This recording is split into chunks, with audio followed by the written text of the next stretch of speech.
Uh, Fun video for the end of the day.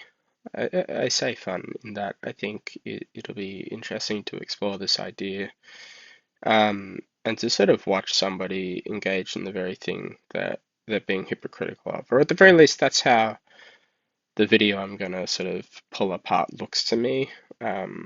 Partly on a surface level, partly in relation to the trend in pattern that I've seen of this content creator over time. So uh, yeah, this will be an interesting pull apart. So uh, for some context before I get into it, this is a Friendly Jordies video. Uh, he's a content creator that I became familiar with.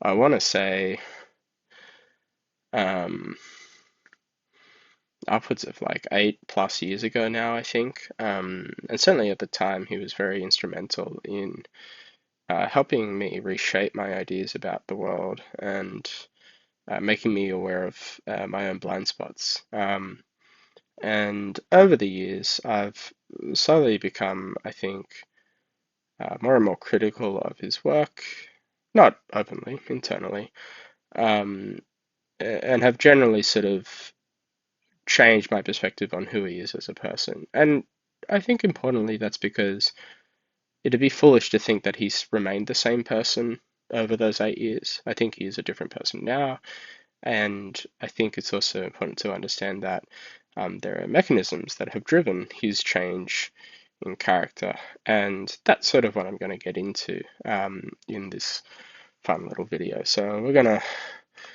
start by having a look at it. Boom. Here we go. No? Surely. Apparently not. Here's one I get all the time. There we When I go. first heard Geordie's a year or two ago, he was, and still is, respectable in his quirks with proper use of data. Quirks? But slowly realising he's a Labour simp really makes me sad. Don't take sides. If you hate the game, hate all the players. Oh, awfully sorry. All right. So he's responding to a criticism of who he is, which is also what I'm about to do. I'm also about to criticize his person. I'm obviously going to take way longer than a little tweet to try and at least make the perspective that I have more defensible.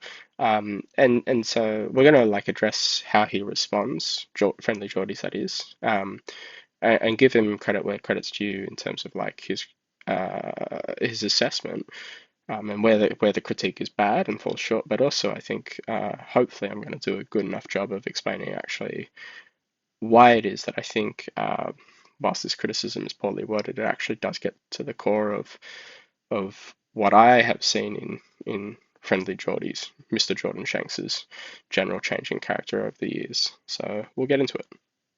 But I'm not going to pretend that the institution with a 100 years track record of turning Australia from continental sheep station to envy of the world sucks. All right, cool. Let's start there.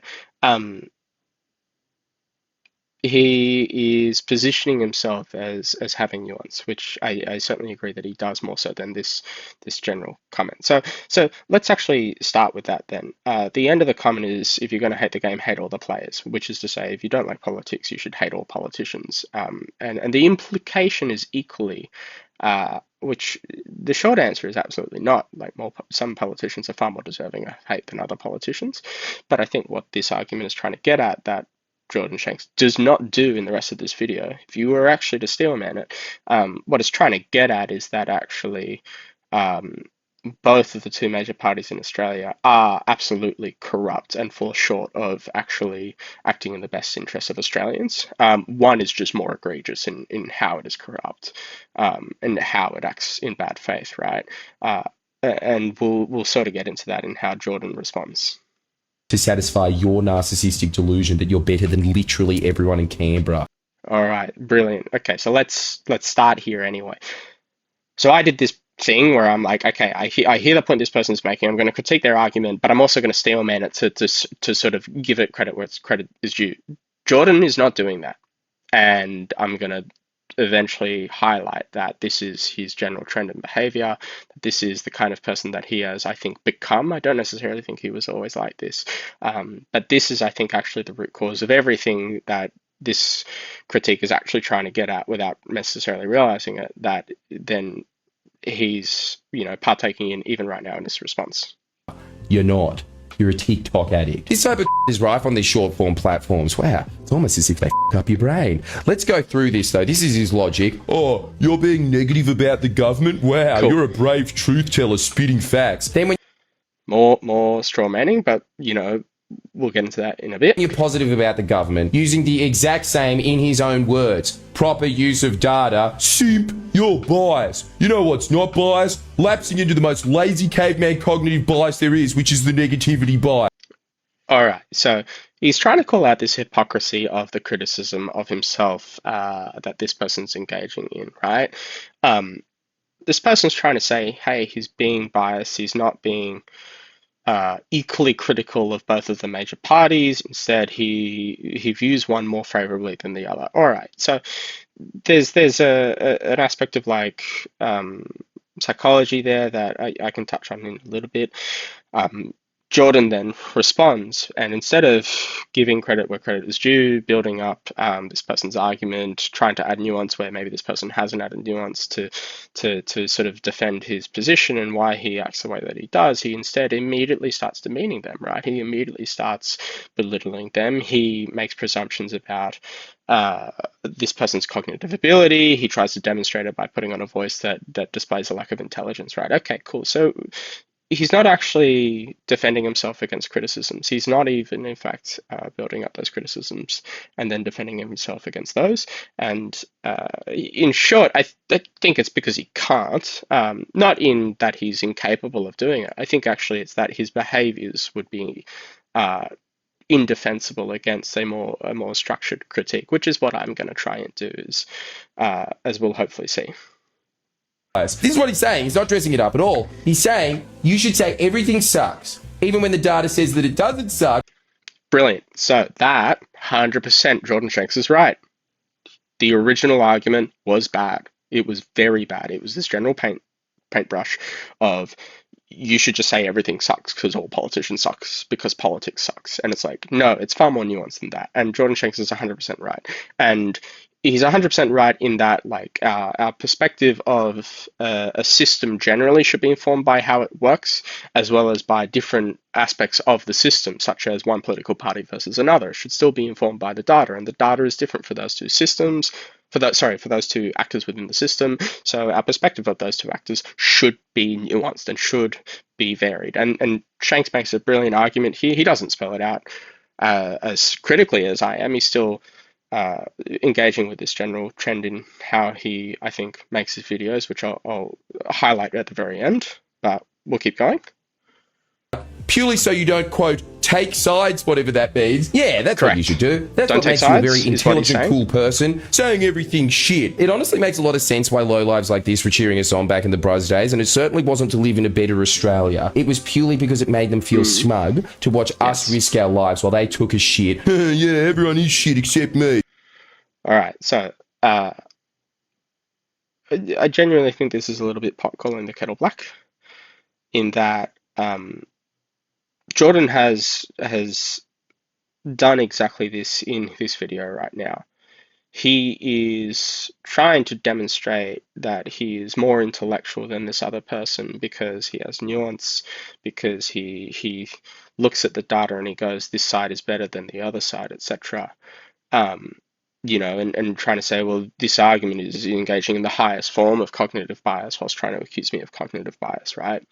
And there's a self-soothing aspect to his response, right? It reaffirms his perspective of himself. It reaffirms his ego with regards ego, not in a negative sense, ego with respect to image of oneself, right? It reaffirms that he is still the kind of person that he thinks that he is, right? We'll keep going. That's all that real world shit was to them. A TV show. Now when we say, hey, isn't it good that we've got a government in that on every single metric is objectively one of the best in the world, that you can't point to a single legitimate corruption scandal of, look at all the good shit this factually non-corrupt government is doing, that makes him, quote, sad. The public having access to healthcare and kids from poor areas having access to better educations makes this feel sad. All right, so this is a really, really sneaky form of whataboutism, right? And again, it comes from the fact that the first argument isn't very well put, and then it comes also from the fact that Jordan does not actually stalemate that argument. He instead absolutely exploits the weakness of the argument levied against him. So he's very easily able to then point to these specific instances of improvement that we're seeing with regards to Australia and go, well, it's because of the people in power right now as opposed to the people who we've historically had who have done a worse job. Okay, cool. But he's using that underhandedly to justify how he perceives the current government, which is that it is somehow good by virtue of not being as bad as another kind of government that we know would historically, based on historical evidence, be performing worse than this one is, right? We're going to pause again there. We'll get to the very end of the video. Because his favourite TV show stopped. What a miserable turd you are. Miserable turds that you can tell have never lifted a finger in public service, because every single public servant I've ever spoken to always says, I am so glad that we finally have a competent government in power, and as someone who has risked their life in the service of public, yeah, so am I. So that's a generalization that's like objectively untrue. So he's talking about, every single public servant I've spoken to, they say this thing, and it's like, the subtle underhandedness there is that every public servant will think that, and like that's not true. And I know public servants who are incredibly critical of this government for its shortcomings, and that's not to say that they are more critical of this government than the other one in terms of our general two-party system. But it's to say that even though this one is better than the other one, they're still actually facing criticism by public servants, right? And I'll get into that. But Jordan doesn't want to actually give that. He doesn't want to cede that ground because his identity, unfortunately, has become one of revolving around being on one side of this two-party system rather than facing, I think, the broader issue that the system as a whole creates.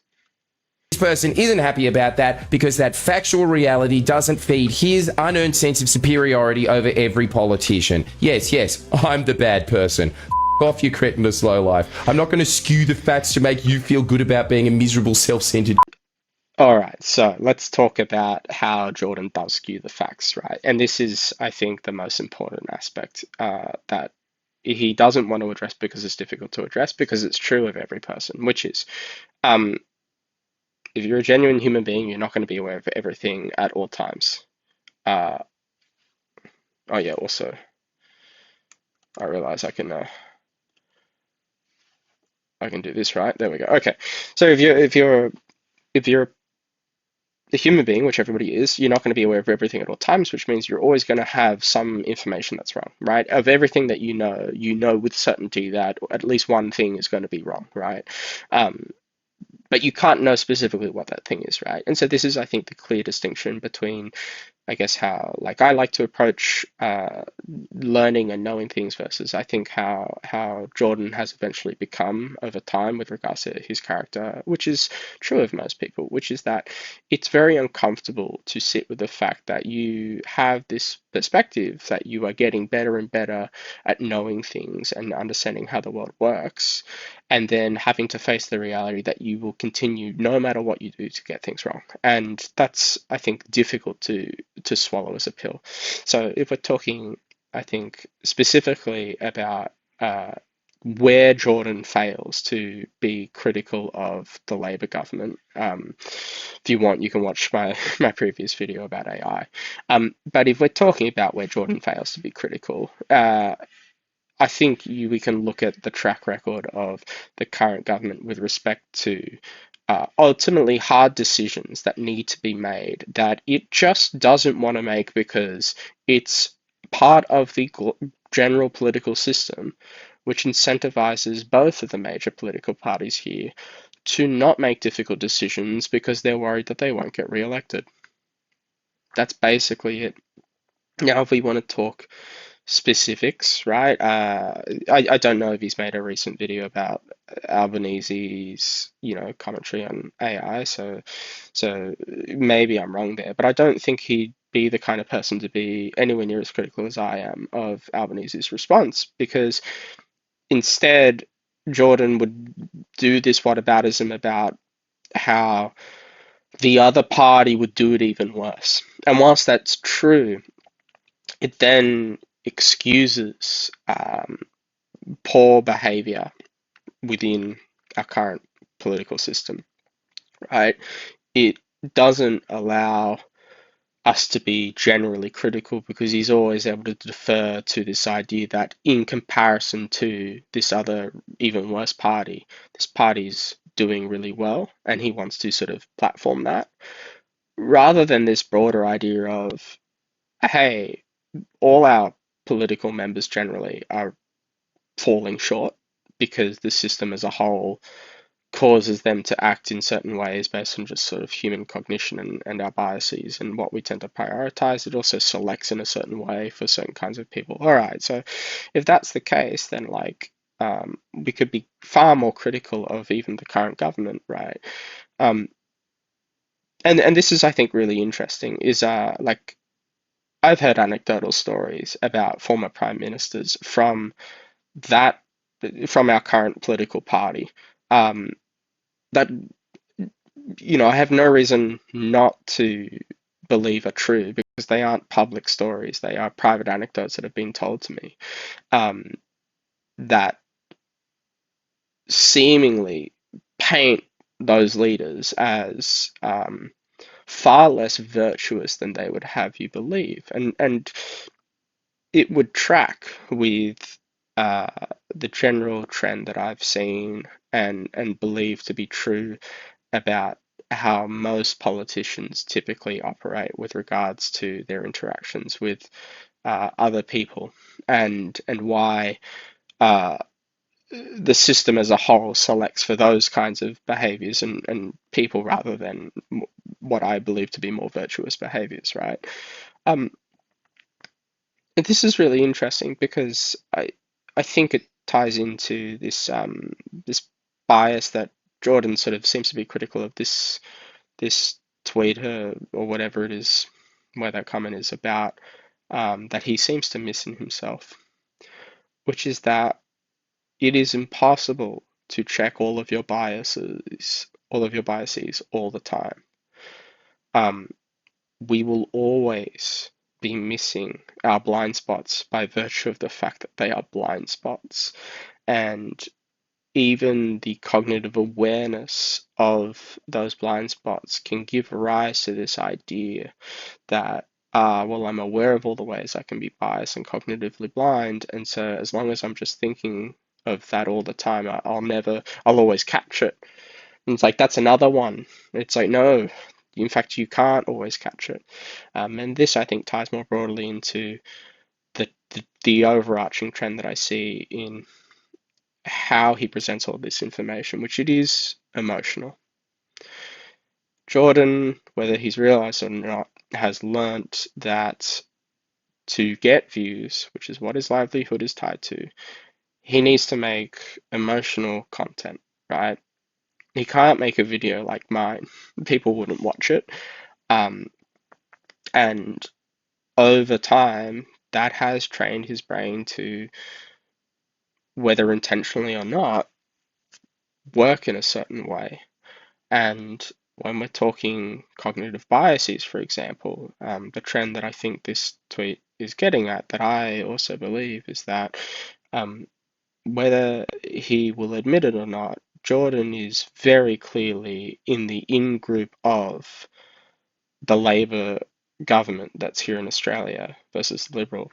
And he'll always defend himself by saying he's still critical of the Labor government and also that he's not paid by them, etc. But this speaks to a deeper problem, which is that The general criticism is that because his identity is within one of the two major parties within the system, as opposed to having an identity rooted in something else, um, he still ultimately falls for the trap of not being able to then be critical of the system as a whole. And if he can't be critical of the system as a whole, it's very hard for him to then also be critical of, even if it is the better party, a party that's still falling short in terms of how it serves the people of Australia. And also why they fall short in those ways, and the pressures that cause them to fall short that are a result of the system as a whole. Um, so yeah, I think this is really interesting because I don't remember how old he is. Let's find out. Um, Jordan is, yep, that's pretty rough. Jordan is 36 years old according to the interwebs.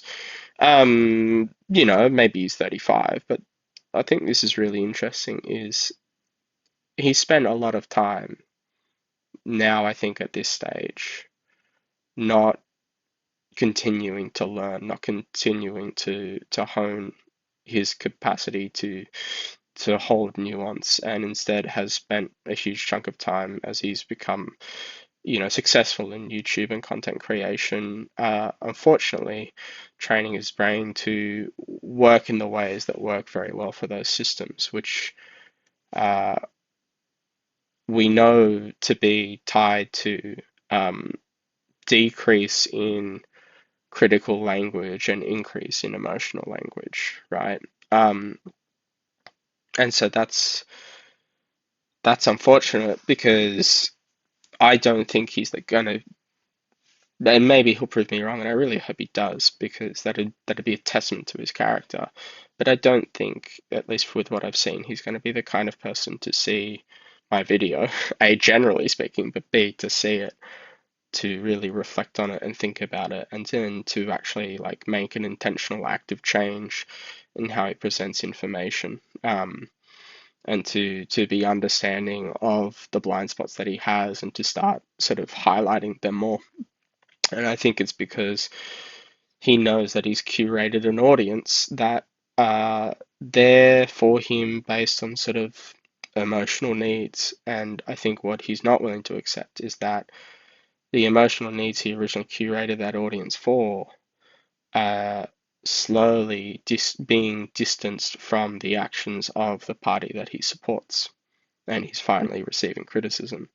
And it was true of me when I first started listening to him, and he really shaped how I started thinking about things. He was able to point out incredible shortcomings in the Liberal Australian government that made me believe very strongly and tied to things that I felt very strongly, and really transformed my perspective on politics and sort of how I felt generally. But whereas I've not stopped that process, and it slowly led me to be incredibly critical of both of our political parties here in Australia. Jordan has remained stagnant in uh, the system that up until this point has really worked for him, and I think he's facing criticism and in denial about the kinds of patterns of behavior he started demonstrating over the past number of years that I think there are legitimate criticisms about.